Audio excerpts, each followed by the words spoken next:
Tim Connors is here with us. He's in from Silicon Valley.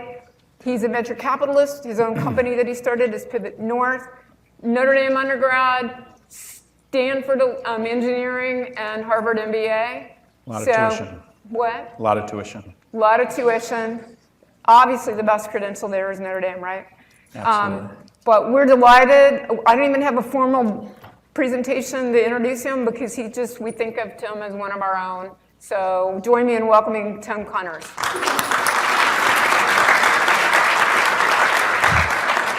Awesome. So who's a Cubs fan? Got a few. Who's an Indians fan? That's pretty even. Got a couple arms up there from one guy. I like that. And you see it's dinner in the game, right? So it's me, dinner in the game. Awesome. This is going to be the best part of your night. It's going to be even better than the baseball game. Who believes me? Couple. Okay. We'll see at the end whether you agree. Now, do you guys usually leave your laptops open? Because it's awesome if you can close them. Because it's been proven that the brain cannot multitask. So if you can close your laptops, you'll get a lot more out of what we're talking about. And if you got other homework, leave and go do your homework. If you're here, try to focus. We'll try to do some interesting stuff for you. This is an entrepreneurship class. How many want to be a founder someday? All right. How many are already a founder? Awesome. Awesome. Okay, so today we're going to talk, and I hope this is highly interactive. Otherwise, it's going to be boring. So if people don't ask questions, I'll start calling on the people I know, and I know a number of people in this room, and some people I don't know, okay? So please fire away with the questions, and we'll take this wherever you guys want to, or where you guys want to take it. So Karen asked me to talk a little bit about startups. A lot of interest in startups. How do you get into startups? And then how do you get into startups in California? So it'll be a little mix of startups in California. And hopefully I explained to you by the time we're done why you absolutely want to build your career in California versus any other geography in the world. We have the most World Series championships than any other place too, so there's all kinds of good stuff going on out there. So a little bit about me. So I grew up down the road in Fort Wayne, Indiana. I went to Notre Dame undergrad, Stanford, I got a master's, and then I did an MBA along the way. Started my career at a big company called Tandem Computers, which is now part of Hewlett-Packard. I did actual real hard geeky engineering, built fault-tolerant servers and coded for 4 years. And then Silicon Valley was happening around me. This was out in California. Silicon Valley was happening around me, and I was in a big, slow-growing company. And so I left, didn't really know how to pick startups, got really lucky, picked one. It was a little bit of a mess, but we turned it into a public company. We got to about $1.6 billion market cap, and then the company got acquired after that. Once that was over, lived in Hong Kong for a while because we did most of our revenue for this startup in Asia, and then went to business school, and then I started in venture capital. And amazingly, I've been in venture capital for 18 years. Which the time has flown by. Still feels like yesterday. By the way, I graduated from Notre Dame in '89. The last time Notre Dame had a national championship was my senior year. Every year I think it's going to happen again. I have gray hair, so hopefully it happens sooner rather than later. It's going to happen next year for sure. I'm convinced. And then in venture, it's been really fun. So I've had a chance to be a part of 3 companies that have exited for north of $1 billion. The biggest one so far is a public company now that's valued at $4.5 billion. They're an absolute blast when they work. If you're great in venture, about 1 in 5 of the investments you make as an early stage investor works out. So I need a 200 batting average, which I wouldn't be on the Cubs if I had a 200 batting average. But in venture, you're top decile if you have a 200 batting average. I've been married for a long, long time, 22 years, and 3 daughters that, so far my oldest one is now a junior in high school, and she's planning on only applying to 1 school. So I'm doing my job. And then I do a bunch of work with Notre Dame, I do a bunch of work with Stanford, and then I also do a bunch of work with the Catholic Church. There's a whole bunch of really interesting stuff and innovations going on in the Catholic Church to grow the church, which I'm really excited about. Okay, so why startups? I probably don't have to tell you folks in this room because you self-selected, right? But in a big company, there's more people than interesting things to do in a big company. So you have many people fighting over every role, every opportunity, everything, right? So you have a lot of politics in big companies because there's more people fighting for that one open spot, right? Startups are the exact opposite. If a company's growing fast, there's way more interesting things to do than people to do it. So if you're just there and you're in, then you can do interesting things. And you can often do interesting things way earlier in your career than if you go to a big company. So probably don't have to tell you guys, probably preaching to the choir. But the big difference between big companies and startups is really around growth, right? It's growth rate. Growth creates opportunity. Fast growth creates fast opportunity for you in your careers, right? So as you're thinking through things you want to do in your career, if you bias towards going to companies that are growing quickly, in general, you're going to have a lot more opportunity. And in general, high growth companies are valued more. So you actually make more money along the way, in addition to having more opportunity personally. So why California? So who's got a Mac? And who's got an iPhone? Right? California, right? California is defining everything right now, right? Who uses Snapchat? California. Who uses Facebook? California. Instagram? California. Everything is happening in California. How we interact, how we find work, how we live, if we drive, right? All the self-driving car work, the real interesting self-driving car work is happening there. How we entertain ourselves, how we socialize, how we eat, how we learn, how we stay safe, how we stay healthy, right? It's all happening right in California. And the weather. I mean, come on. The left is January in South Bend, which is beautiful.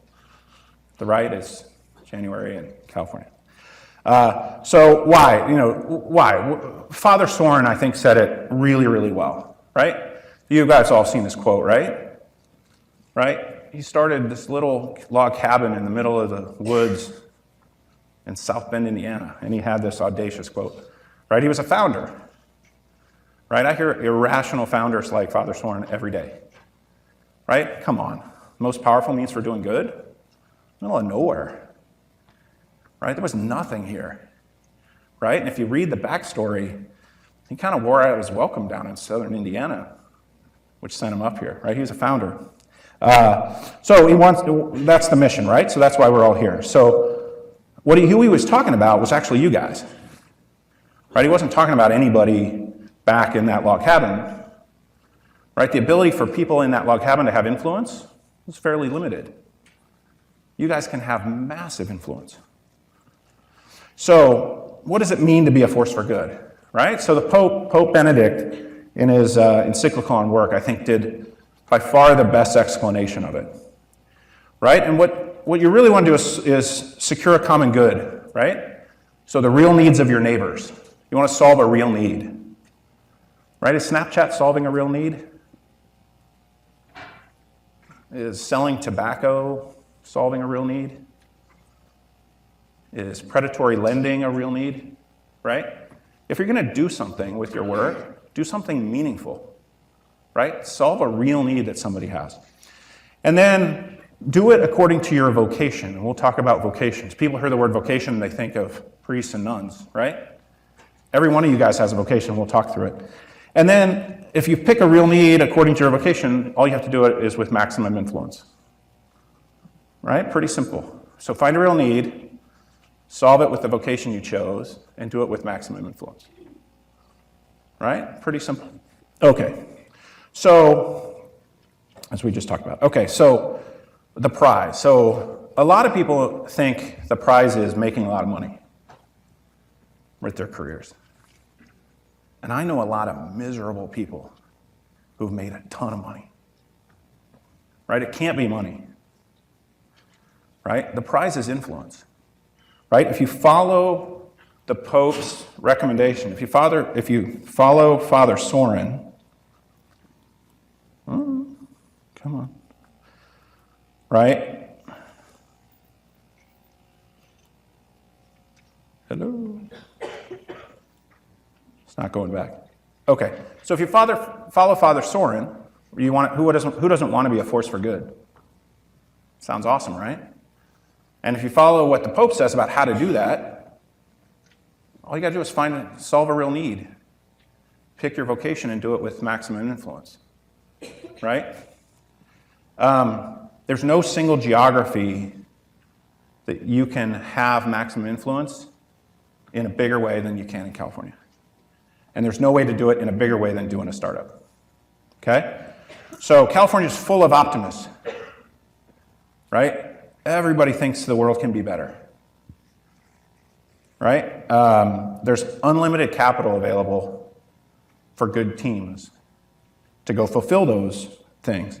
And increasingly, the most interesting companies have the tools of production in their hands, right? It's software, right? So if you've got a reasonable idea and you're a coder, or you know a coder, there's really no barrier now to solving some of the biggest problems in the world, right? You have the ability to do that now.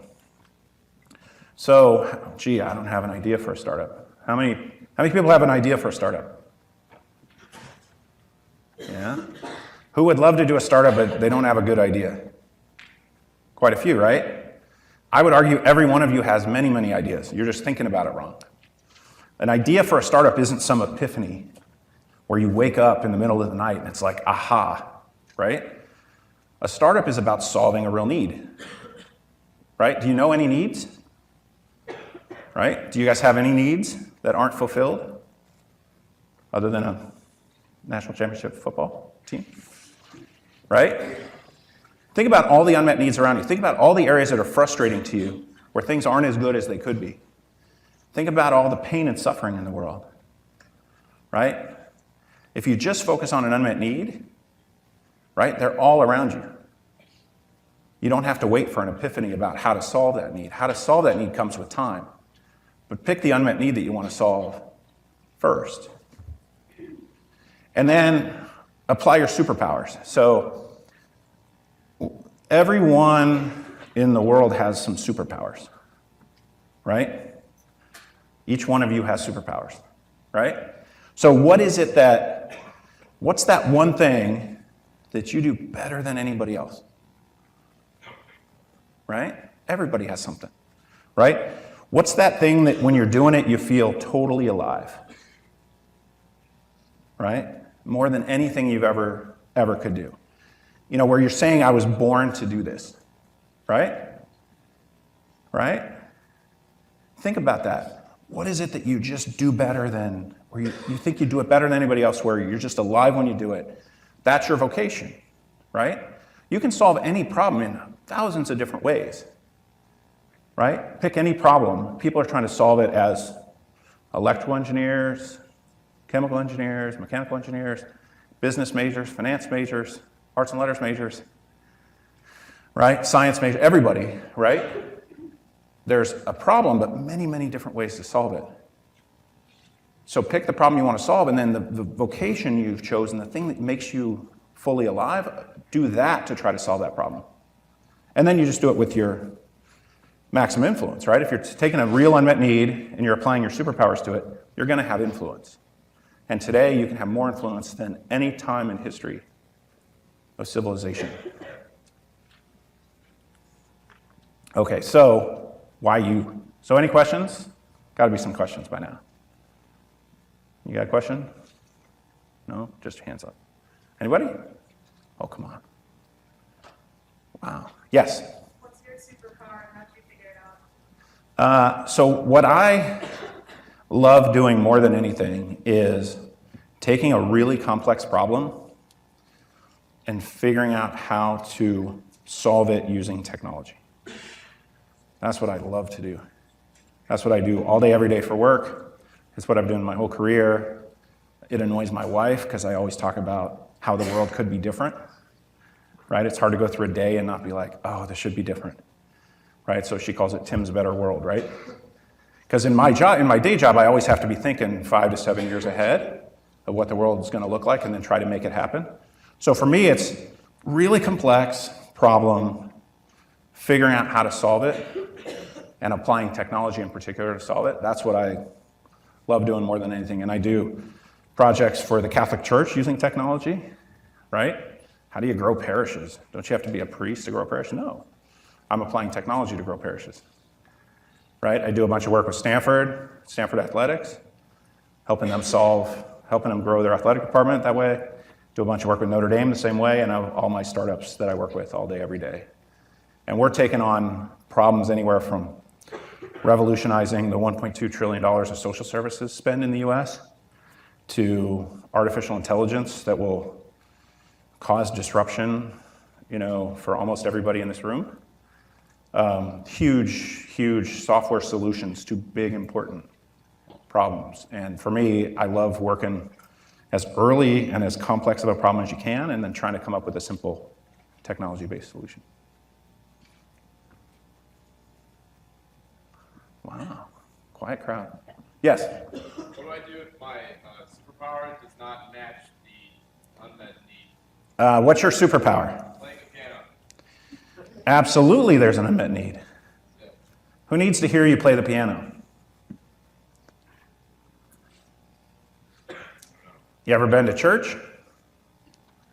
You ever been to Carnegie Hall? Right? You ever been to the Sydney Opera House? Right?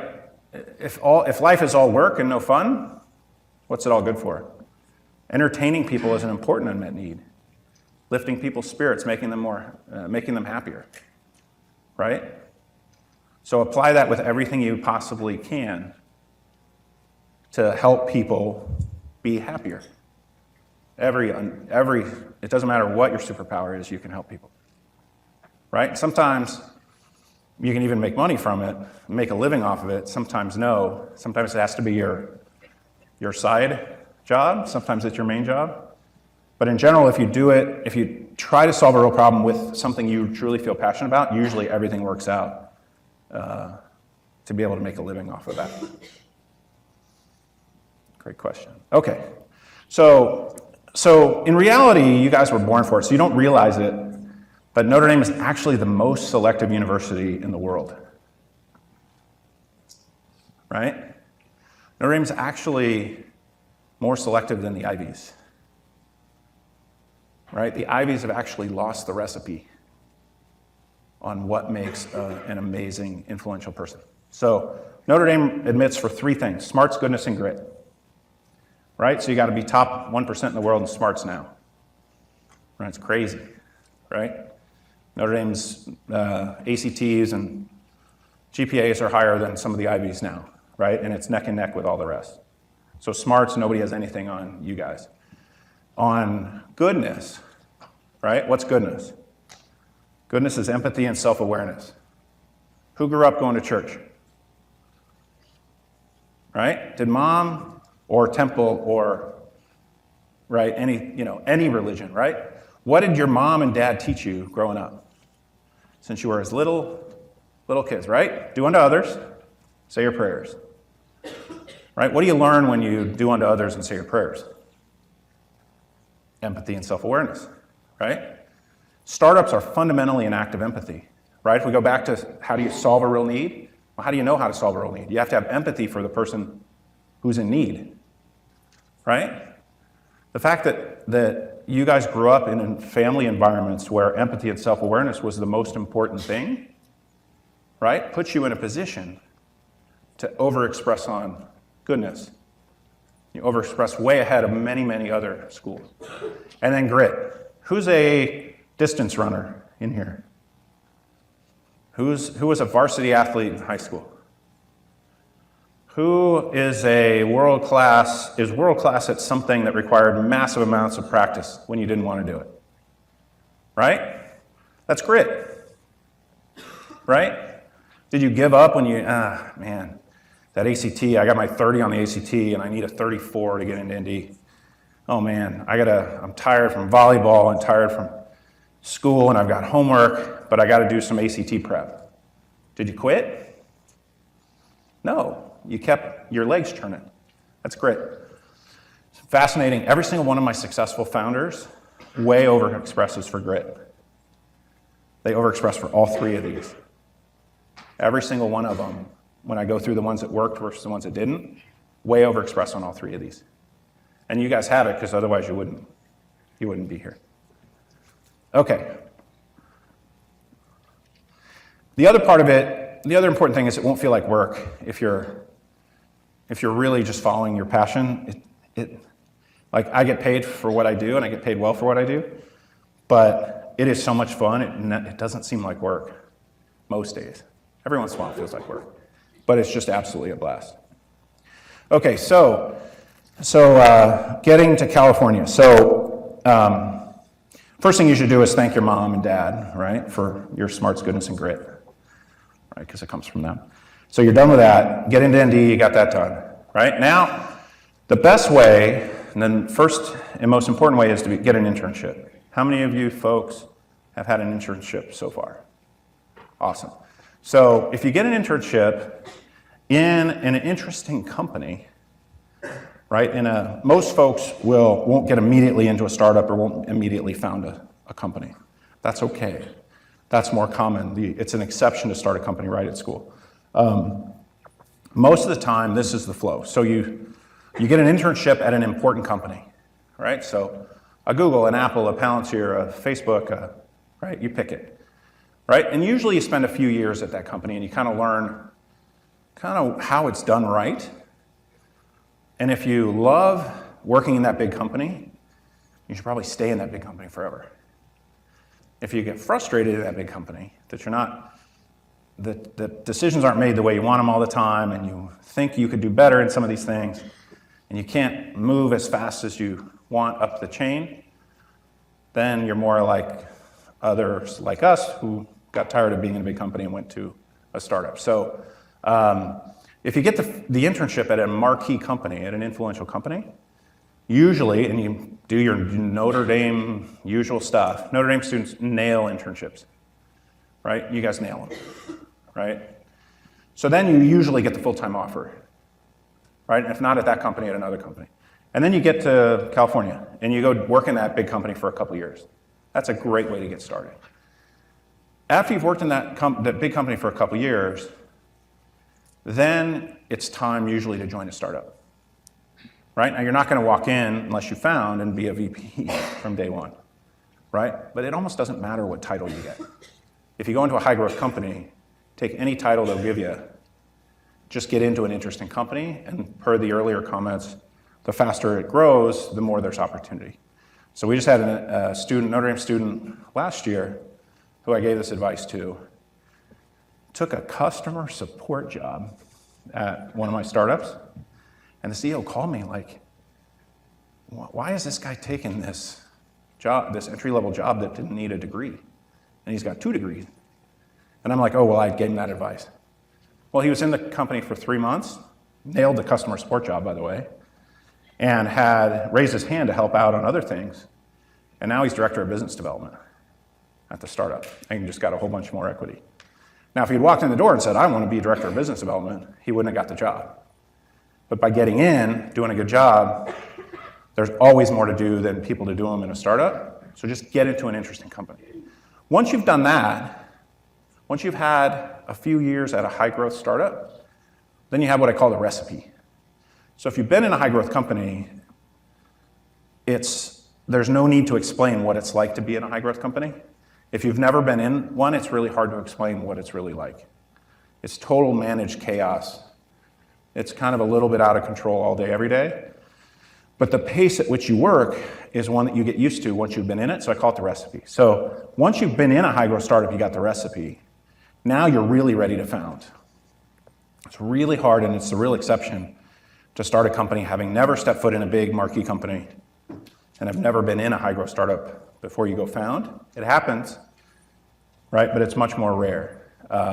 So don't be afraid if you don't have your big idea of what you want to solve yet. Follow this process, and this is how the vast majority of people. Now, once you're a founder, now you got to return the favor and hire a bunch of Notre Dame interns, right? And then the flywheel just repeats, right? And if you do that, if you follow that process and you found 5 times, right, and you get good funding from good people, your chances of having 1 winner out of 5 is, you expect 1 winner out of 5, right? Life is good. right? Sometimes it comes on the first one, sometimes it comes on the 10th one. On average, it comes with 5. So you can't come out, do a startup, have it not work, and then say, I'm going back to the big companies. You'd have been better off just staying at big companies.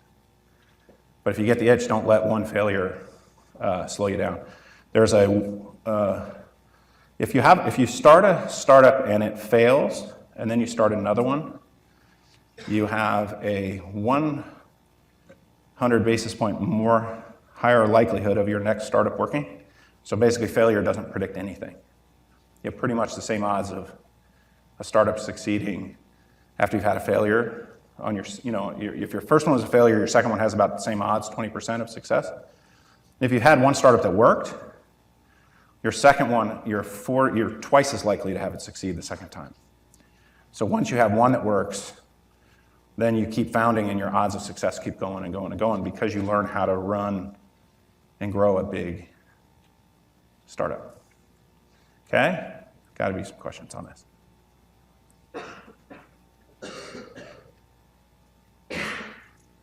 Nobody? Come on. Wow. All right. Okay, so where are we in California for Notre Dame? So Notre Dame now, 152 domers now work at Google. Google is probably the best, has the best analytics on how people do inside their companies. Notre Dame domers at Google outperform folks from Stanford and the Ivies. Now, they don't talk smarts, goodness, and grit. They use different terms. It's basically the same stuff. So domers are killing it at Google. There's 152 domers at Google. They're now recruiting on campus. Even though we have some of the smallest computer science departments in other areas, they're recruiting heavily because domers do great at Google. Apple, 77, same story. They're recruiting on campus. Can't get enough interns. The list goes on. We got domers in every interesting company in the Valley. So if you want to be in an interesting company, if you haven't used LinkedIn's advanced search feature, who's used LinkedIn? Who's used the advanced search feature? Okay, get to know that feature. So it's real simple. You go to the advanced tab, and then under school, put Notre Dame, and then put the company that you want to reach out to. I'd be shocked if you don't find multiple domers at that place. And I'd be shocked if you reached out to them on LinkedIn that 90% of them won't get back to you and try to be as helpful as they can. So there's no access problem at all in a domer getting into the interesting companies.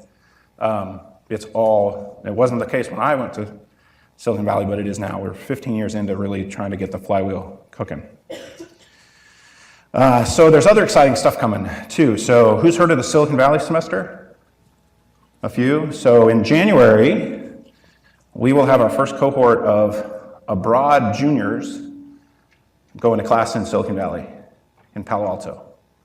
So we got a campus in floor in an AT&T building in downtown Palo Alto, and they'll take their second semester junior year. It's all CS right now. It's expanding next year.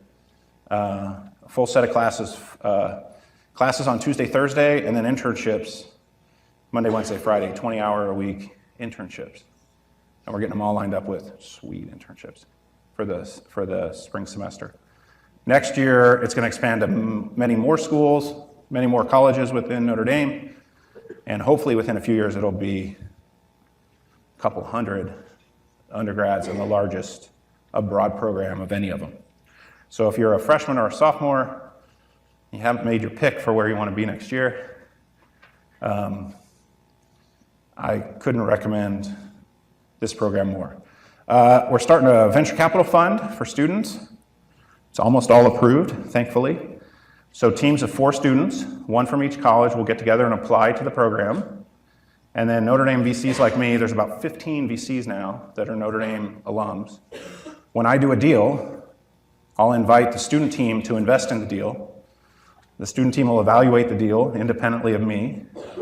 They'll run it against a Catholic social teaching scorecard that I'm working on with Melissa Paulson. Make sure it aligns with the mission of the university.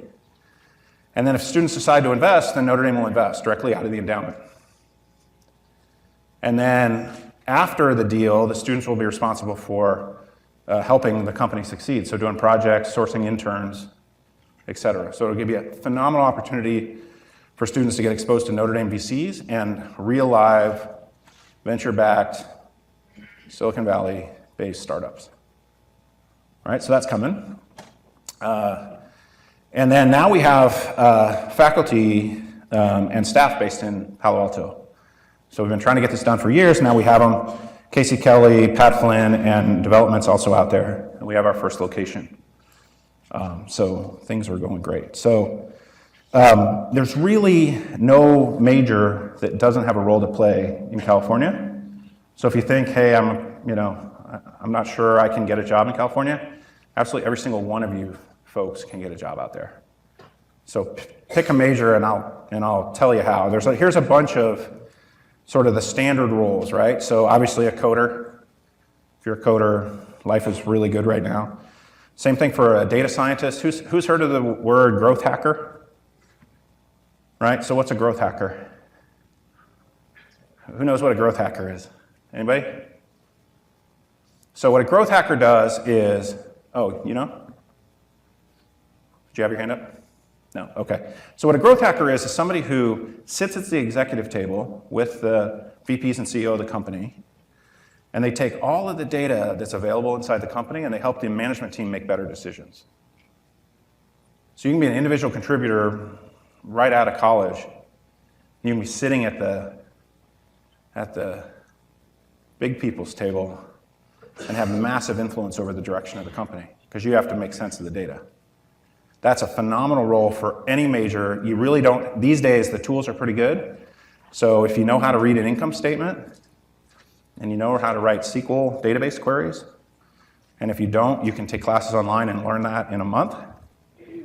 This, beyond programmers, this is the hottest role in California right now. Nobody can hire enough data scientists / growth hackers. To put it in perspective, AT&T has 450 of these, and they can't hire them fast enough. So the guy that runs the network at AT&T is a Nomer, which works out really well when you have bad coverage at your house. You just send him your address, and he tilts the antenna for you.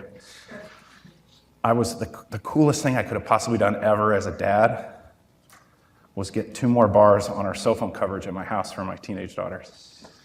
Of everything, that was by far the coolest thing. So at AT&T, he was running out of data scientists. So he auctioned them off to his business units. So the business unit leaders had to give up budget for data scientists. You know what they went for? On average, they gave up 100 headcount of budget for every 1 data scientist. They're willing to get rid of 100 people in their department to get 1 single data scientist. That's value. This is a huge opportunity for anybody in any major right now. UI designer, huge in need. Doing sales. Almost all sales in enterprise-focused companies is done over the phone. You can be straight out of school and get jobs as telesales reps. Financial analysts, if you're an accounting major. If you're a good writer, there's tons of opportunities in marketing. And if you're a mechanical engineer or civil engineer, or whatever major you are, there are opportunities for you out there. So don't think that just because I'm not a coder, I can't be there. Everybody can have impact. Okay, so now the process is kind of, we might have made it too easy for you. So in the old days, you had to really work hard to get out there. So the people that got out there had really overexpressed on grit. Now we made it really easy. So all you have to do, if you're gonna do one thing today, is take down Casey's email. How many have met Casey Kelly? Okay, good. If you want to be in startups and you haven't met Casey, reach out to her right away and make sure she knows exactly what you want, where you want to be. She's based on the ground in California, so it's a complete shift in how career services is working. Hopefully it's an experiment that we expand elsewhere. So instead of sitting in South Bend and waiting for the employers to come and then scheduling on-campus interviews for the companies that happen to come to Notre Dame, Casey is out in California, so she's finding the students who want to be there, and she's living with the companies out in California and sourcing the companies that you want to be at. So if there's a company that we think is interesting, we have our top 100 list of the most exciting companies. She's going down that list and trying to get opportunities for you guys in all those 100 companies that we've identified. And then if you identify a company that's not on that list that you want to be in, she'll help you get there. She's got access to alums for mentoring. So if you have that, if you earn your way to that big interview at Google, and it's the week before, you have no clue how to prepare for that, call Casey. Casey can get you connected up with one of the 152 domers at Google to help you nail that interview. Okay? She's got, and then you got access to the Silicon Valley semester, which was massively oversubscribed this year, so we're going to try to expand it by a lot next year. And then Royce Branning runs the Four Horsemen Society, which is where this new Notre Dame fund is going to operate under, and we're going to rename it. We need to do a naming contest to be more descriptive. And Four Horsemen is doing lots of interesting things, innovation nights in La Fortune, hackathons, and the fund. So if you're not plugged into the Four Horsemen stuff, make sure you do. There's lots of clubs, but that one in particular gets a lot of my time. So I worry a little bit that it's kind of too easy, right? We're making it super easy for you. So if there's a single Notre Dame student who wants to be in California, and you're willing to do a little bit of work, you can get there. It's never been easier. Questions? What time's the Cup game on? What time's the Cubs game? 8. Oh, you got time. You got midterms this week or something? Oh. Wow, this is the quietest crowd I've ever seen. That's it? That's all the questions? There's got to be a question. All right, Karen, what's the question? Nobody else has a question. Somebody have a question? Yeah, go ahead. Is this recruiting purely for Silicon Valley, or is it in other parts of All California. All California. Casey comes from Southern California. She's living in Northern California, but it's all over. So she's doing a lot of work now in media and entertainment down in LA. There's a growing startup community there. In San Diego, there's a lot of wireless technology companies. A lot of medical device and biopharma companies up in South San Francisco, and then all the tech stuff that's going on elsewhere. Yeah? How do you determine if the problem is real in the world and you're just not overestimating how large something's likely to be? You do what's called customer discovery, right? So you have a thesis of what the problem is you want to solve. So go out and start talking to people who are actually in need and try to understand exactly what their problems are and how big their problems are. You can do a lot of research online now. There's a lot of data online to figure out how many people have a particular issue or in a particular market, right? If you have a solution for marketers of Fortune 500 companies, you can now go and you can do a search on LinkedIn or 10 other databases of how many marketers are there in these Fortune 500 companies. After I fund these companies, the first year is mostly about really honing in on the customer discovery side. So they have a thesis about who the customer is and what the problem is. We spend a massive amount of time trying to figure that out. So right now, my AI company, who's heard of IBM Watson? Pretty much everybody. Well, Watson doesn't really work. It's a great promise, but Watson doesn't work yet. So this little startup of mine with 8 people in a room has the technology that Watson claims to have but doesn't have. So we are out, we have a whole bunch of government customers, right? This software is amazing. You can take in tens of thousands of articles, reports in PDF and become a subject matter expert on it in any language instantly, right? It's amazing. And there's fundamental breakthroughs in computer science in this company, right? So phenomenal software, phenomenal technical founder. They've got some government customers. Don't have a single commercial customer outside of government, no commercial customers. And I funded them. So now we're trying to ramp the government business while we're trying to figure out of all the different commercial customers in the world, right? You think about all the different vertical markets, high tech, manufacturing, financial services, healthcare, right? 28 of them. And then all the different roles within those, so there's sales roles and marketing roles and R&D roles, finance roles, right? HR roles. out of that whole grid, who do we focus on?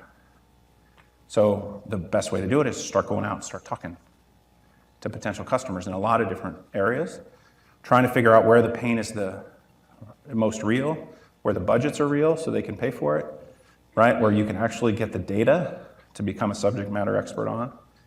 So in 10 years, I don't think any one of you will have a white-collar job where you don't have an AI assistant helping you be smarter at that job, right? Or makes it easy to do your job without a human for a lot of this stuff. I think most of it, though, is going to be an assistant to a human. These technologies are going to be massively disruptive, right? If AT&T can get rid of 100 employees for every one data scientist, right? When some of these technologies are deployed widely, like people will laugh at me. 10 years from now, they'll wonder, how in the world did you ever do venture capital without an AI assistant? Right? I can't read about every startup, right? I have to sleep, right? An AI assistant for me will have access to all the data on all the startups. So if I put in the 10 companies my last 10 companies I've invested in, it'll recommend to me the next 10 companies I should consider to invest in, right? No white-collar job is going to be in existence, I think, without an AI assistant.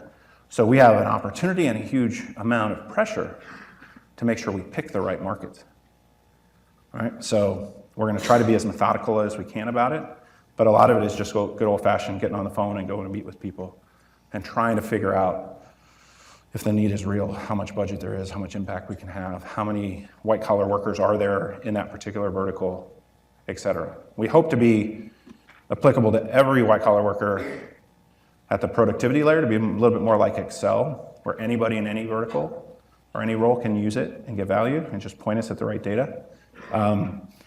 But we're not there yet, so we got to pick one or two at first. So founders out banging the phones, trying to meet with everybody you can. Right now, the good news and the bad news is everybody wants it. So we got to really be focused because we can't be all things to all people initially. Yeah. You mentioned that a lot of startups and companies are growing at such a fast pace. So I'm assuming a lot of the jobs of the future don't exist today, or a lot of it will be done by machines and robots. How do you think we can better prepare ourselves as students and young professionals for that?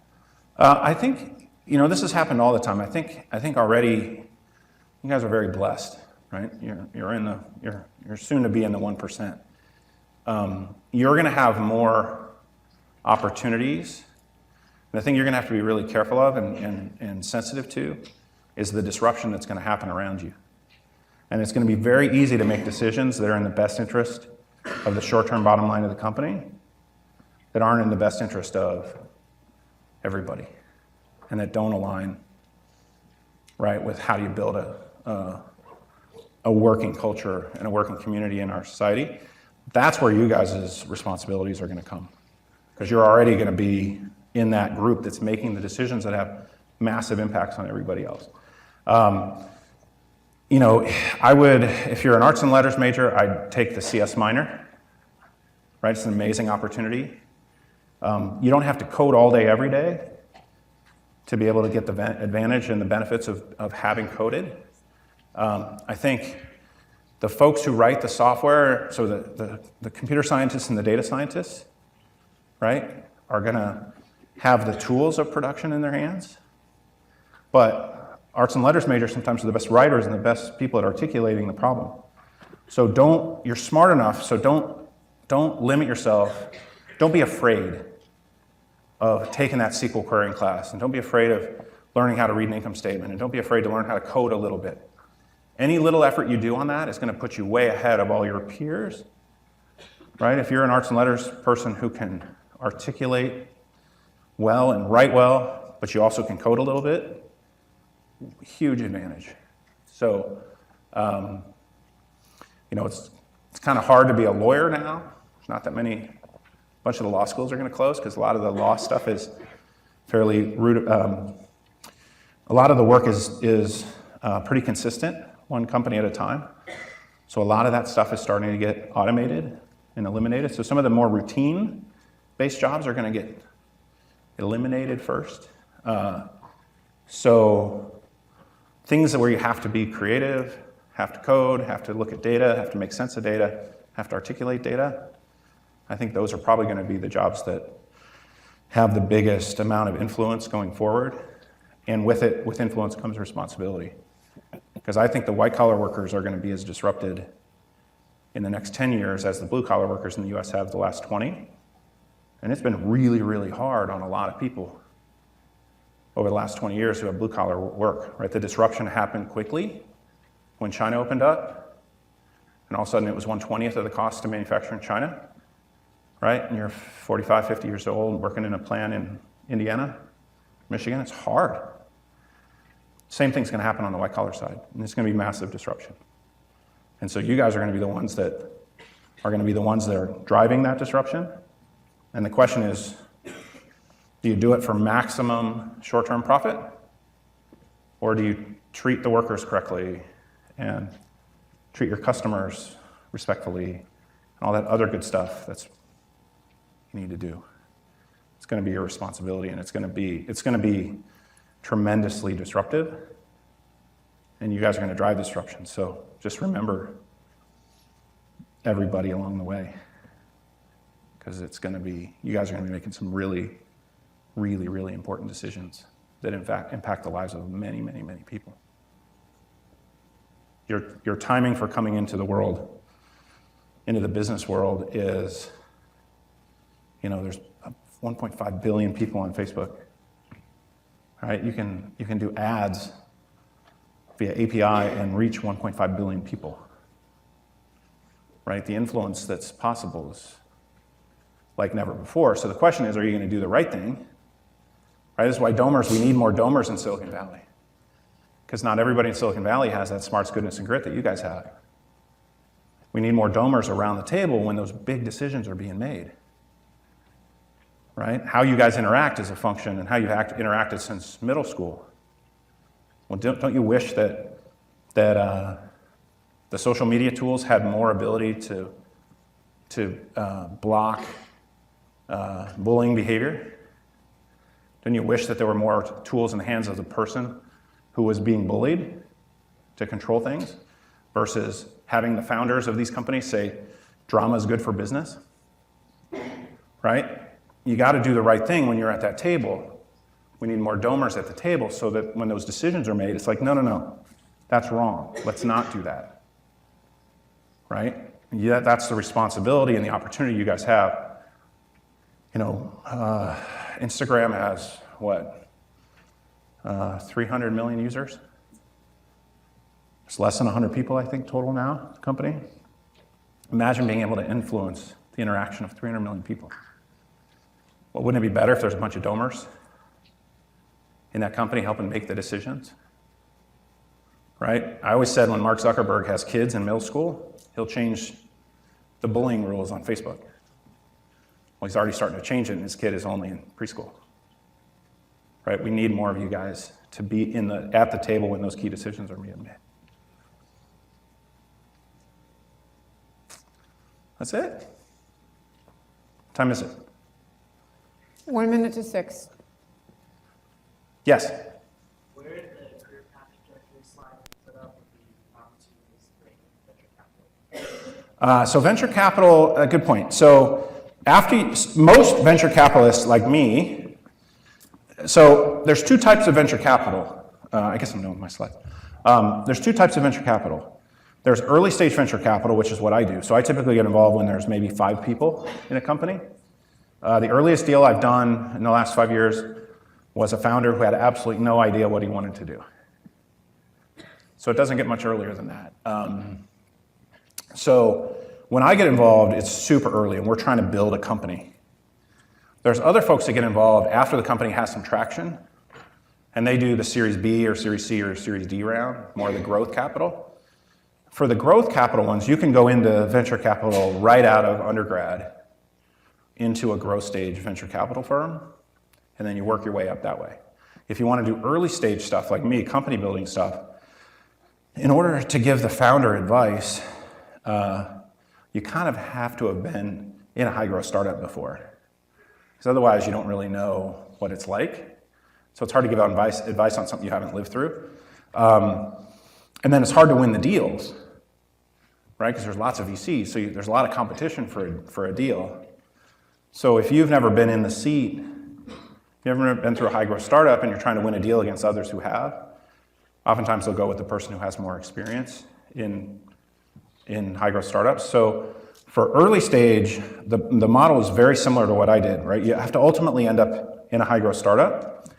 And oftentimes it means a few years at a big company, a few years at a high growth startup, have it be successful, then go found, then get into venture.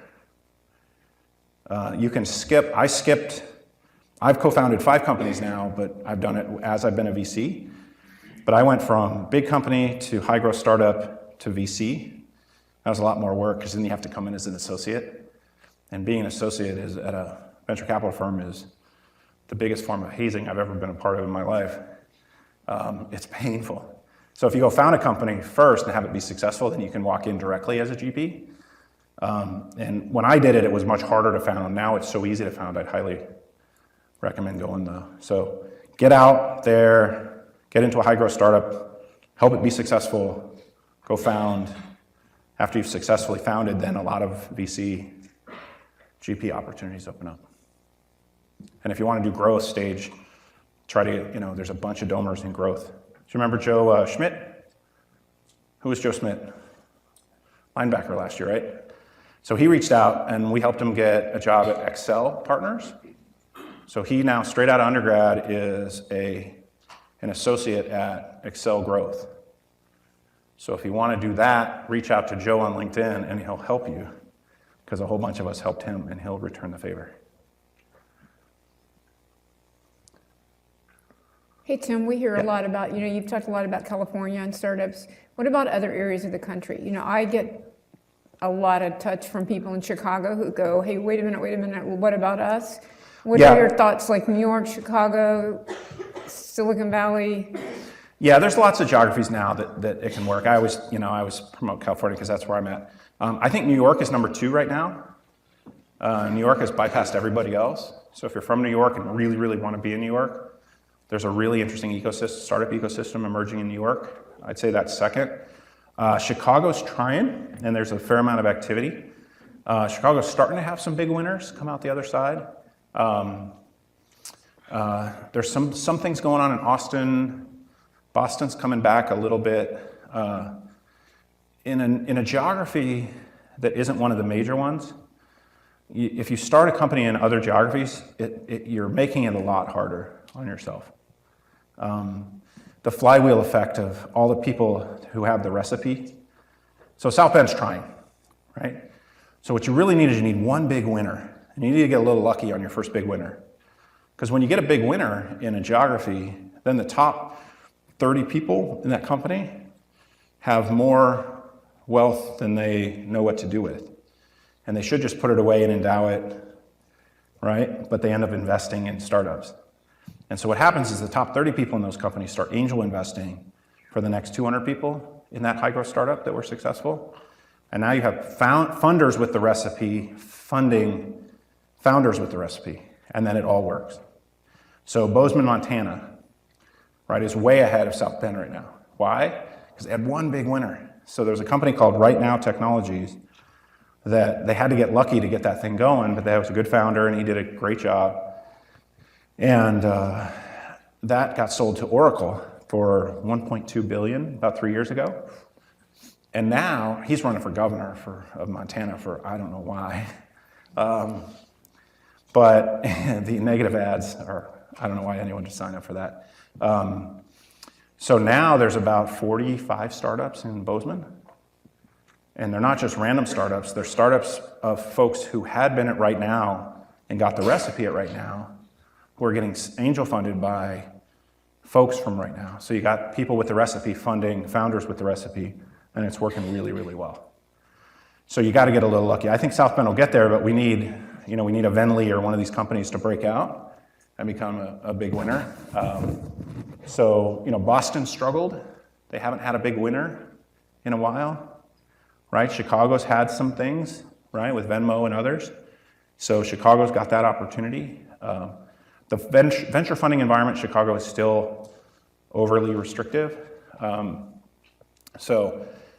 Startups are really hard. They're fun, but they're really hard. So to me, unless there's a massive reason to be in some other geography, you might as well go to where, if you're an architecture student, you want to study architecture, right? You go to Rome. Or if you want to build startups right now at this day and time, have one successful startup in the Valley, and then move to Chicago or Bozeman or Denver or Austin or Boston or wherever you want to be. And your second one will be easy for you in that other geography. But it's really, really hard to do your first startup in a geography where the funding ecosystem is not as developed as the Bay Area. And New York and Chicago are coming on, but they're not quite there. I'm going to ask you one last question. I'll give you an example. So what if you're sitting here and we do have students who are working on their own startups, they're fired up, they're passionate about it, and they say to their moms and dads, I need to go now. I mean, we've got stories about like Kelsey Falter with Hot Tip and others. Think about maybe Joe Mueller from a couple years ago. If they hadn't graduated and were ready to graduate, what do you say to somebody who says, I just need to quit school now, I need to get out there, I need to do this now, the timing's right, but it means walking away from my degree? So that's a good one. At the end of the day, everybody in here is going to be successful at whatever they decide to do. So it probably seems higher stakes, right, than it really is. But if you feel passionate about something you're working on, go for it, right? I get some feedback, right? There's 15 Notre Dame alums who are VCs. I'd reach out to a number of us and get feedback on what you're doing. It's kind of a free move to start startups when you're in school, right? When mom and dad are paying the tuition and room and board bill. You've got easy access to a large group of people that you can test your products against. The money you can make and the things you can learn by practicing, very rarely does somebody's first startup actually work. So if you can do your practice when you're a student, if it works, great. If it doesn't, you learned a lot, right? So it's kind of lower risk. So Karen talked about the business plan contest. I would highly recommend you participate in that thing, right? Come up with any unmet need. Just going through the process is going to teach you quite a bit.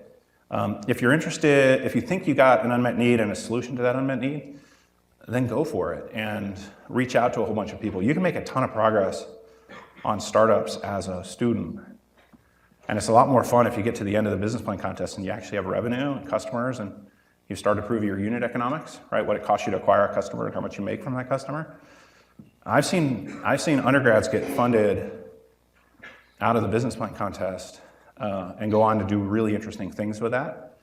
And the difference is whether you have a business plan and you have a beautiful written document, or whether you have customers and revenue and you've gone out and talked to customers, right? It's so easy now to build a product, right? You can build products very quickly, right? Even if they're mechanical products, right? With all the 3D printing and all the capabilities out here. But it's super easy to build software products, right? Just go build them, right? Get a small team together and go build them. And try to get customers and see if a customer will pay for it and see if you can sell it for more than it costs you to get it to them. It's really low friction. So if you're going to quit school, probably call me. We'll talk. And I'll tell you at least one person's opinion on whether it's a good idea.